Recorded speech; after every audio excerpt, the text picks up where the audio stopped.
ಒಂದು ಕಾಲದಲ್ಲಿ ಹಸಿರಿನಿಂದ ತುಂಬಿದ ಸುಂದರ ಕಾಡಿನಲ್ಲಿ ಒಂದು ಚಿಕ್ಕ ಮೊಲ ವಾಸಿಸುತ್ತಿತ್ತು. ಅದು ಯಾವಾಗಲೂ ಕುತೂಹಲದಿಂದ ಆಟವಾಡುತ್ತಾ ಸಾಹಸಗಳಿಗೆ ಸಿದ್ಧವಾಗಿಯೇ ಇರುತ್ತಿತ್ತು.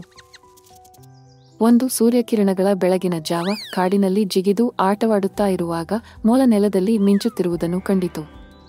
ಅಯ್ಯೋ, ಇದು ಏನು ಎಂದು ಆಶ್ಚರ್ಯಪಟ್ಟಿತು. ಅದು ಒಂದು ಸುಂದರವಾದ ಇಂದ್ರಚಾಪದ ರೇನ್ಬೋ ಕೀಲಿ. ಮೊಲ ಅದನ್ನು ತೆಗೆದುಕೊಂಡು ನೋಡಿತು. ಇದು ಖಂಡಿತವಾಗಿಯೂ ಒಂದು ಮಾಯಾ ಕೀಲಿಯಂತೆ ಕಾಣುತ್ತಿದೆ. ಆದರೆ ಯಾವ ತಾಳೆಯದು ಎಂದು ಆಲೋಚಿಸಿತು. ಹಠಾತ್ತನೆ ಮೃದುಸ್ವರದಲ್ಲಿ ಒಂದು ಧ್ವನಿ ಕೇಳಿಸಿತು. ಇದು ಇಂದ್ರಚಾಪದ ಬಾಗಿಲಿನ ಕೀಲಿ.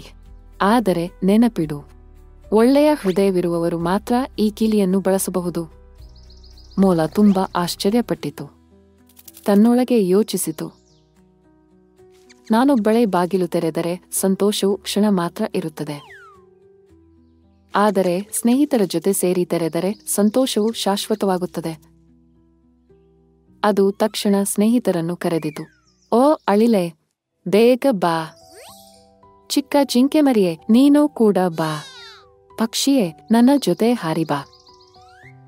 ಎಲ್ಲರೂ ಉತ್ಸಾಹದಿಂದ ಬಂದರು. ಒಟ್ಟಾಗಿ ಸೇರಿ ಇಂದ್ರಚಾಪದ ಕೀಲಿಯನ್ನು ಬಾಗಿಲಿಗೆ ಹಾಕಿದರು.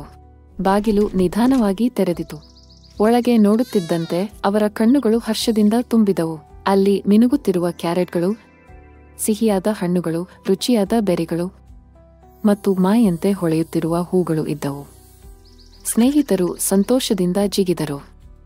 ಅವರು ಒಟ್ಟಾಗಿ ತಿಂದರು, ನಕ್ಕರು. ಇಂದ್ರಚಾಪದ ಬಣ್ಣಗಳ ಮಧ್ಯೆ ಕುಣಿದು ಆನಂದಿಸಿದರು. ಚಿಕ್ಕ ಮೊಲ ನಕ್ಕುಕೊಂಡೇ ಹೇಳಿತು, ನೋಡಿ ಸ್ನೇಹಿತರೆ, ನಾವು ಹಂಚಿಕೊಂಡಾಗ ಮಾತ್ರ ಸಂತೋಷ ಹೆಚ್ಚಾಗುತ್ತದೆ. ಆ ದಿನದಿಂದ ಮೊಲ ಮತ್ತು ಅದರ ಸ್ನೇಹಿತರು ಕಲಿತರು, ಲೋಕದ ದೊಡ್ಡದನ ಆ ಇಂದ್ರಚಾಪದ ಕಿಲಿ ಅಲ್ಲ,